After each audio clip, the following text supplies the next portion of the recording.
To that developing story now in Suffolk County, a 15-year-old student now under arrest for allegedly making a terroristic threat against his classmates and his teachers at Riverhead High School.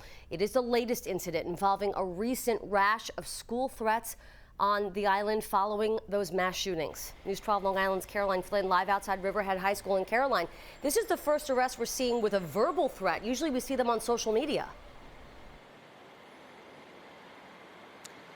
Absolutely, Aaron. And, we'll get to that in a second, what we have been seeing over the last few days here on the island. But I do want to start with a bit of an update. The school day here is going to begin shortly. It's business as usual. But what I will say, over the last 20 or so minutes, we have been seeing a heightened police presence from the Riverhead Police Department. A lot of those police cruisers driving around, and understandably so. As you mentioned, this student got up yesterday in a classroom and said, "I'm going to shoot up the school." Again, this happened at a classroom in the building behind me here, and we know that the high school security, they acted quick, detaining him immediately. He was then arrested by Riverhead Police.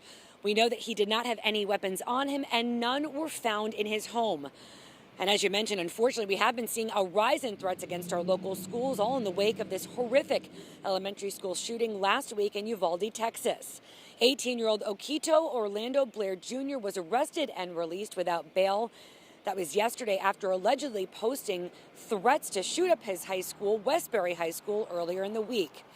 And last week, a 16-year-old was arrested for allegedly threatening a mass shooting at their school, Bellport High School. That was in an online post. Nassau County Police Commissioner Patrick Ryder says the uptick in threats is scary, but has urged the public to keep reporting their tips to police. These are kids that are at home on the internet watching what's happened in both Texas, Buffalo, stuff in New York City, and then they want to act out. All right, that 15-year-old from Riverhead High School, he is going to appear in court this morning, youth court in Suffolk County. He faces one count of making a terroristic threat. I'll send it back to you for now.